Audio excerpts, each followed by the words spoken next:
prior to recording if you guys had talked about Ricky Jay passing away.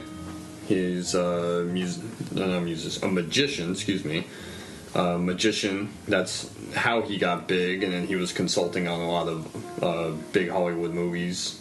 Not all the time that had magic, but like he did like Forrest Gump and everything. He had worked on those movies, and then if there was a movie that had like magic, like The Illusionist or The Prestige, he was one of the consultants on. But he passed away around Thanksgiving time. Do you know what from? No, I don't know. Okay. But I know he was in his early 70s. Okay. Passed away, but good magician, funny, great on talk shows, but also started popping up in movies, and sometimes in smaller parts in the movies that he was consulting on. But if you've ever seen like Boogie Nights, he's one of the crew. Yeah. In Boogie Nights, he's in Magnolia, another Paul Thomas Anderson film. He's the narrator, and then he has a small part in that. And was a big favorite of David Mamet. So he's in a lot of those movies. So I just wanted to give him a shout in case you guys hadn't. All right. Yeah. R.I.P. R.I.P. You'd recognize him if you saw him. Oh yeah. You'd be like, oh yeah, I know that guy. That's it? You good? That's all that I know. Okay, cool. So Arrow Video announced earlier this week it's the J-horror classic Ring, the Japanese version. Yes. And its sequels they're getting the restoration treatment. Oh, nice. And a new kind of box release, box set from Arrow Video. So look out for that this March. Nice. It should be fun. Those films are fucking creepy. Yeah. In more horror news, Jordan Peele drops his Us trailer. Yeah. And it's looking like a Bananas monster flick. Oh yeah. Have you seen the trailer for that? Yeah, we watched it. Yesterday. Oh, this looks good. It looks fucking good. But I mean, I didn't expect... Good use of the Loonies. The Loonies song, too. Yeah, awesome. So I was going to bring that up, yeah. That's really cool how they shit, did that. That, like, gave me chills, dude. They slowed it down. I was like, damn, he's on some next level shit right here. Wow. And then on top of that, he's doing the Twilight series. It's going to be coming out. Well, that's the thing, is you can tell this guy is obsessed with that culture because... Us feels like an episode of Twilight Get Zone. Out definitely was a Twilight Zone episode. Yeah, it was a long Twilight Zone episode. This guy's making, like, I don't know. It's just it's fun. It's funny. Yeah. Because they're such simple premises when you really break them down, but then he's the only one doing this, you know? Or at least he has the voice to kind of propel these kind of... And who would have thought, though, from a guy coming from, doing little skits on Comedy Central. Don't count anybody out, dude. I mean, that's crazy, just to think about that. Like, it's probably it's a really good story, like how he... Well, if you watch even the production value of Key and Peele, it's amazing. Yeah, dude, like the skits and everything, and everything that went into that show is, if you really look at it from the bigger picture, it's beautiful. And those guys are both really fucking talented. Yeah. And I'm glad they're getting to kind of branch out and do their own thing. Did you ever watch the first season of Fargo? Yes. That they were in it. They were like FBI agents. Oh, really? Yeah. I have to watch that. It's one on FX, right? Yeah. Good. The first season that they came out. During the first season, yeah. It's a super good series, and that was, I think, the first time I had seen them kind of outside of comedy. There's a couple of kind of funny lines that they have every now and then, but that was a serious role for them as two FBI agents. But they were both really good in more dramatic work. What about Peele's Keanu? Did you ever see that? I don't like Keanu. You don't like that one with the cat? I thought it was actually pretty funny. There's some parts where I was like, oh, that's stupid, but I thought the premise was a lot funnier than the actual pulled it off. Yeah, I went to see it, and it's what it is. it's kind of like the whole Will Ferrell thing. Is sometimes that stuff doesn't hit, like it's supposed to, or it doesn't age well. Yeah, that's how that kind of slapstick stuff is. It's good for what it is, but you know, Will Forte was great as their like drug dealer neighbor. Yes. Oh man, that's good. That's all my news. That's it. All right. Are we gonna do some Rex then? Yeah. And now it's time for the weekly recommendations. Thank you, Vic. Oh yeah, thanks, Vic. So who wants to go first, James? I'd like to meet Vic one of these days. I haven't met Vic yet. We gotta do an episode with him, man. I know. That'd be cool. No, I haven't met him. Very interesting fellow. Yes. Yeah. Interesting. Chris, got any Rex? Well, we were talking about Ricky Jay. Yeah. I want to recommend a David Mamet movie from 2001 called Heist. Okay. It's got Gene Hackman in it. It's got Delroy Lindo, Danny DeVito, Ricky Jay, Sam Rockwell. Really good movie. And because it's David Mamet, there are a ton of great lines in the movie that you only hear like in a David Mamet movie. Mm-hmm. And Ricky Jay has by far the best line in the movie. When they're getting stopped by a cop and Gene Hackman's talking to the cop and Sam Rockwell's sitting in the car with Ricky Jay and he's worried that the cop is gonna know what they're up to. And he's got his gun ready. He's going to kill the cop, and Ricky Jay's trying to tell him, "Hey, man, just relax. Let him do his thing. Let him do his thing." And he says, "Oh, is he going to be cool?" And he says, "My motherfucker's so cool. When he goes to sleep, sheep count him." And it's the best line in the movie. It's so awesome. So watch Heist. Very, very good movie. And that was one of like Gene Hackman's like last movies that he made before he retired. Really? Yeah. He's been retired though? Yeah. Unfortunately, the last movie he made was a shitty comedy that just wasn't funny. The Mooseport thing? Was it? Yeah. With, what's his name? Ray Romano. Yeah, it's bad. Welcome to Mooseport or whatever. Dude, he did Heist and the Royal Tenenbaums that same fall. He should have retired then. That's a good 1-2 to retire on. Mm-hmm. Maybe he owed a favor. If he had gone out on that, he'd have gone out like on top. Yeah. And second one, we just talked about it. It's that time of the year.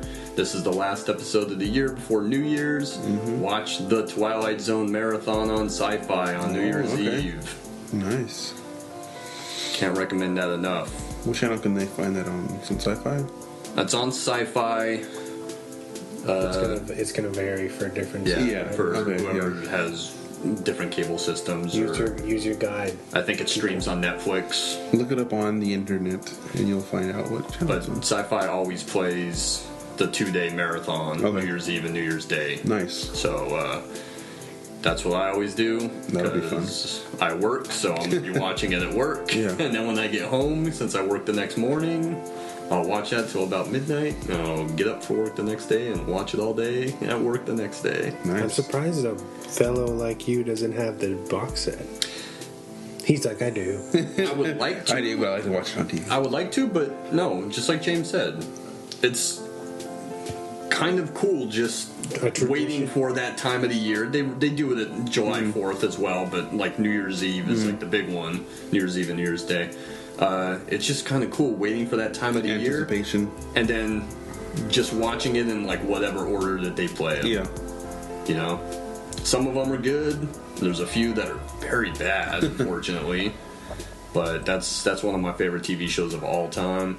And every New Year's Eve, every New Year's Day, I look forward to watching it. Nice. Twilight Zone. Yeah. Watch Twilight Zone. Check it out. My turn? Yep. Alright, so I pretty much recommended Aquaman, so that's my first one. And my second one would be Equilibrium with Christian Bale, right? Christian Bale, yeah. I think it was like the first movie I've ever seen with him in it. Very, where he's kind of like very Matrixy. Yeah. It came out around that same time. I think so. It's kind of like you're in the future, and it's like illegal to show any type of feelings that kind of it's illegal to basically be unique and show laughter or concern for people's well-being and pain and anything like that, anger.